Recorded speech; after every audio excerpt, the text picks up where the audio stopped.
this is Summer Lynn from Chicago, Illinois. Just wanted to give a huge shout out to the Relay for all the love and support they've given my team and I.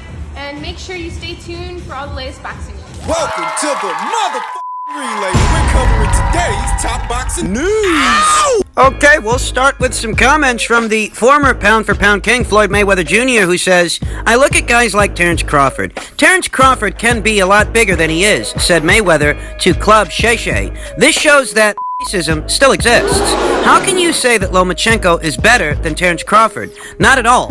Not in a million years. These are some very polarizing comments in reference to what are two polarizing fighters that just so happen to be stablemates. There's a feeling expressed that more effort has gone into and is going into promoting Vasyl Lomachenko as opposed to Terence Crawford, even though both of those fighters fight under the same promotional banner on the same platforms. That Vasyl Lomachenko, in essence, is getting preferential treatment, but nothing could be further from the truth. Terence Crawford and Vasyl Lomachenko face very different situations that have very different outcomes. Terence Crawford has the misfortune of campaigning in a weight class where Top Rank doesn't have most of the ponies in the show, and as a result of that, he is being frozen out the same way that Guillermo Rigondeaux was being frozen out many years ago in the super bantamweight division. That's right. A lot of people don't like to say it, but I will. Al Heyman froze out Guillermo Rigondeaux out of the super bantamweight division. He deprived him of the Leo Santa Cruz fight. We bring it up all the time, and I'll bring it up here yet again. Nobody was in a hurry to fight that guy. Not Scott Quigg, not Carl Frampton, and not Leo Santa Cruz. And the same thing that happened to Rigo at 122 is the same thing that's happening to Terence Crawford at 147. He has the misfortune of being caught in the crossfire of the politics of boxing.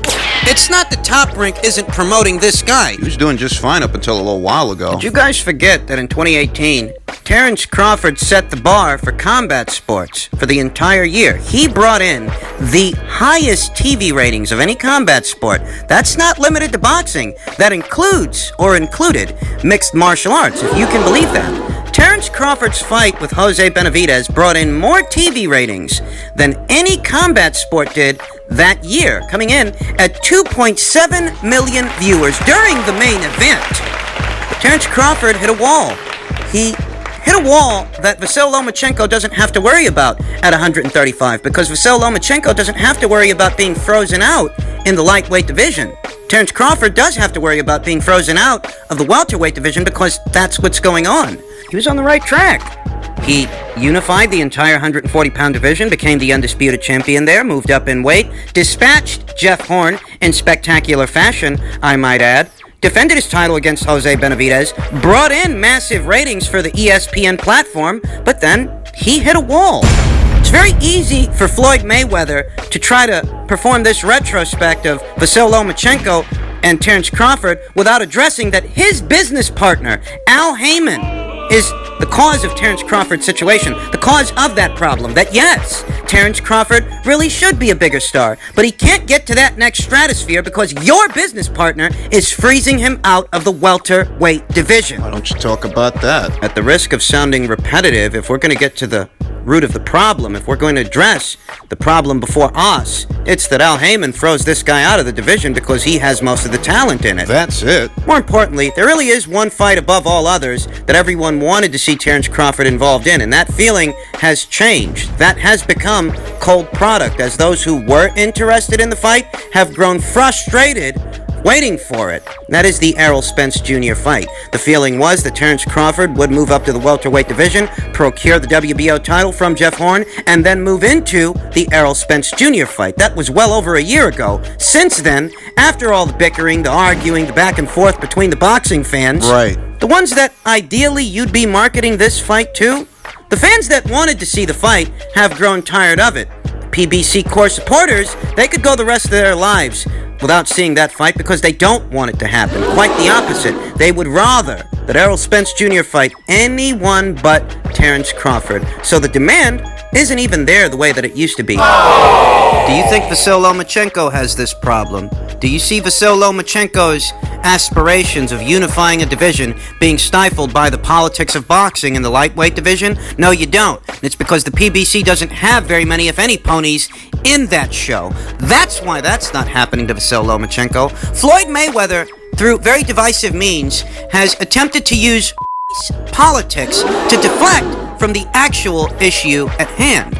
It's not that Vasyl Lomachenko is receiving more promotion or better promotion than Terence Crawford is. Not that long ago, Terence Crawford was bringing in more TV ratings than Vasyl Lomachenko.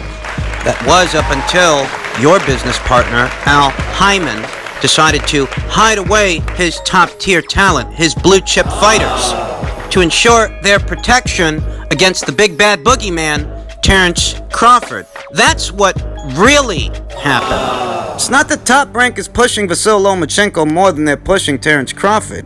It's that at 135, the situation is a lot less convoluted and a lot less political than it is at 147 pounds. At 147 pounds, Top Rank's hands are tied. They don't have a monopoly over most of the talent in that division. The PBC does. But Top Rank can't force them to work with them. Terence Crawford's career, unlike Vasyl Lomachenko's, isn't being allowed to progress. He is being deprived of the kind of fights he needs to stay talked about, to stay relevant, to stay a hot topic. His progress has been stifled, and it has been stifled by the politics of boxing. And that's the issue at hand. Unlike Floyd Mayweather Jr.'s contention that this is a case of politics. No, it's not. Look, maybe to some people, where they rank Terence Crawford as opposed to where they rank Vasyl Lomachenko might have something to do with the of their skin. There are those people out there. I mean, nobody's naive. Nobody's gullible around here. There are always going to be those kinds of people. But I'll tell you that those kinds of people aren't the root of the problem. Those kinds of people aren't why Terence Crawford finds himself in the situation that he's in. Because I reiterate, before the politics even came into it, before Terence Crawford was effectively frozen out of the welterweight division, he was bringing in bigger TV ratings than Vasyl Lomachenko. Fight under the same banner, on the same platform, yet Terence Crawford was bringing in bigger numbers than that guy. So clearly, It ain't what Floyd says it is. at least not mainly, and it's not about where Joe Blow with a YouTube channel ranks Vasyl Lomachenko as opposed to where he ranks Terence Crawford. It's not about where Sporty Lewis, who writes for Who Gives a Fuck magazine, ranks Vasyl Lomachenko as opposed to where he ranks Terence Crawford. That's not Terence Crawford's biggest problem. His biggest problem is that his career is not being allowed to progress, and unfortunately, he has that problem, but Vasyl Lomachenko does not. Although if Vasyl Lomachenko does not, it's because lightweight isn't as political a division as 147 pounds. Floyd needs to address that. Because it's your business partner that's behind all this. It's your business partner that is once again freezing a fighter out by doing what he does best. Blocking fights, as Al Heyman has a long history of doing this. Don't you see what this guy's doing here? This guy wants me and you to take the bait. He wants me and you to argue over who has a better resume, who's more accomplished, who deserves to be ranked where, Terence Crawford or Vasyl Lomachenko. He wants us to make that comparison, that retrospect, on the premise of politics, when politics aren't the reason that Terence Crawford even finds himself in this situation. Oh, I could take the bait and do that the way that most people would, but I know that's not the problem here. Your business partner's the problem. It's always the fucking problem. He is a fucking problem behind most of the fights that don't happen and haven't happened. In this postmodern era of boxing, you will find Al Heyman. You know, a while ago, Oscar De La Hoya said that an offer was made to see Charlo, Big Charlo, fight Canelo Alvarez. A lucrative offer. Most people didn't want to believe Oscar. You never want to believe Oscar. And that's fine. You don't have to. But why is it that Charlo's own brother, Germa, highlighted? Germa turned down an offer to fight Canelo Alvarez. You think he said that for no reason?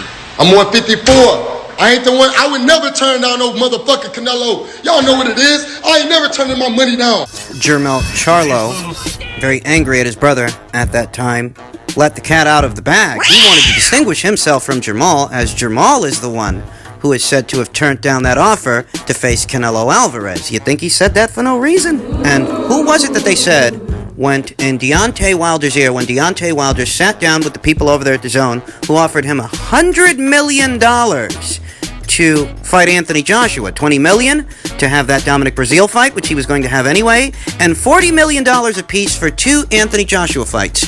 Who was it that was said to have gone in Deontay Wilder's ear, advising him that it was chump change, only so Deontay Wilder could go on to lose to Tyson Fury for less money than he was being offered from the Zone? Who was it?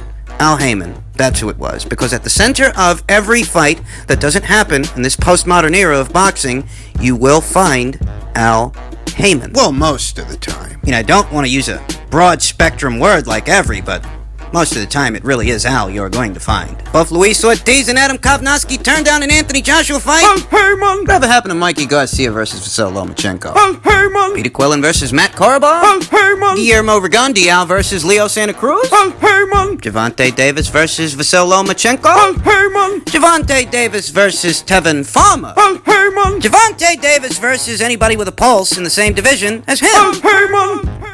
And you're wondering why Terence Crawford's momentum seems to have all but stagnated, that he can't get the fights that he needs in a division where Al Heyman has most of the talent. You're wondering why this is happening. Oh, it's not Al. No, it's politics. That's what it is. Yeah, fucking right, that's what it is.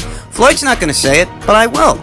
If Terence Crawford finds himself in this unfortunate situation, it is as a direct result of campaigning in a division where Al Heyman holds most of the talent. Because unless he can monopolize it, he's willing to leave a black eye on the entire sport of boxing because he's a fucking control freak.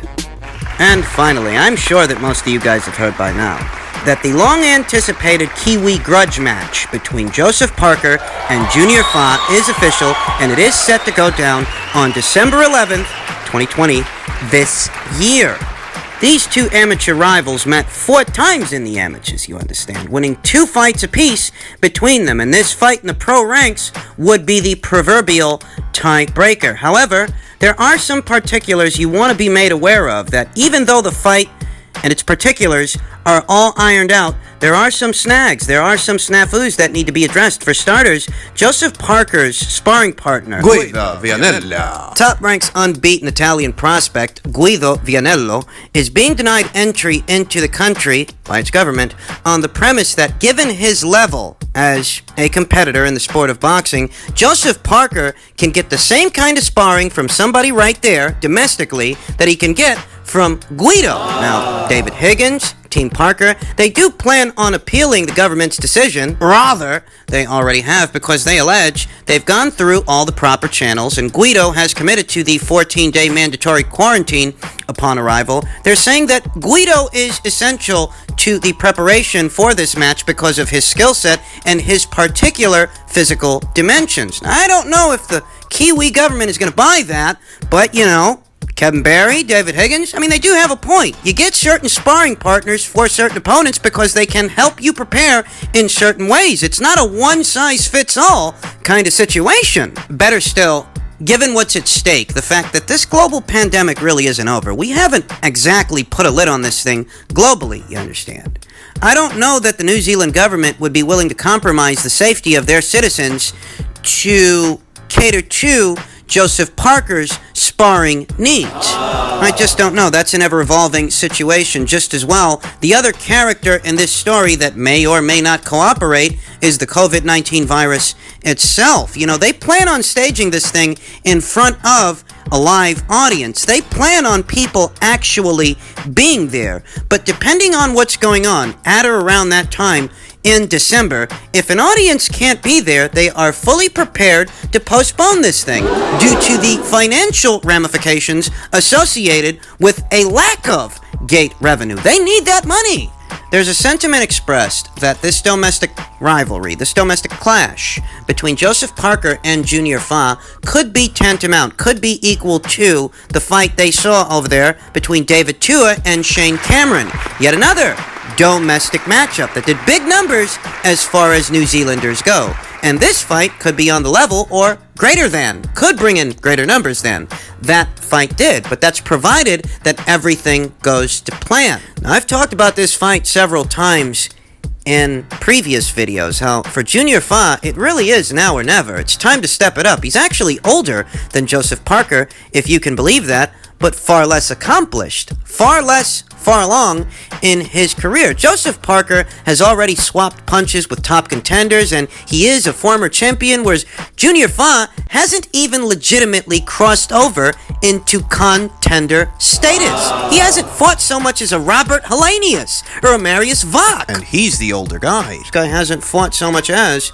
an Alexander Ustinov. So it really is now or never, because the clock is ticking. And for Junior Fa in particular, this could be the platform that launches his career, catapults him to that next stratosphere, because Joseph Parker, for what it's worth, was already involved in one of the more significant events the shores of New Zealand have ever seen, the fight with Andy Ruiz, the WBO title fight against Andy Ruiz. Some people think Parker won, some people think Parker lost. Some people think it's just a matter of where the fight takes place, that if that fight had taken place somewhere else, perhaps Andy Ruiz would have got the decision, but because it was in New Zealand, they gave it to Joseph. Understandable. It was a close competitive fight. It was at times a bit hard to score. But I'll say that this is an experience that Joseph has that Junior doesn't have. You've never been involved in an event of that scale, of that size, of that magnitude. Joseph Parker has made his millions when he fought in that unification match against Anthony Joshua. Whatever happens with this fight, Junior needs this more than Joseph does. Don't misunderstand me, and don't misunderstand this. Not saying that Joseph Parker doesn't need to step it up in some ways, because he actually does. He's been having his pick of the litter when it comes to senior citizens in the sport of boxing as of late. He needs to fight in a fight that has some intrigue to it as well. But Joseph is a lot more proven than Junior. For Junior, it really does feel like it's now or never. Anything worth having, anything worth accomplishing, really does involve risks, and I understand that for Junior Fa, this is a rather big step up in competition in spite of his history with Joseph Parker in the amateurs. Because newsflash, this ain't the amateurs. You're both grown men now, and Joseph Parker has had experiences as a professional that Junior hasn't had. But he really can't bide his time anymore. He has to step up in competition, and who better to do it against than his domestic rival from the amateurs, Joseph Parker. I'll tell you, there is genuine intrigue associated with this match. Given the circumstances, it's about the best fight that these two guys could be participating in. So I'm very much glad to hear that they've gotten the fight over the line, and hopefully the virus and other outlying factors won't get in the way, won't interfere. December is a ways from now, and this is the sport of boxing. There's plenty of room between now and December for things to go wrong, but provided that the virus behaves itself and everyone responds in kind, everyone follows the necessary social distancing provisions, we could be in for a treat on December 11th.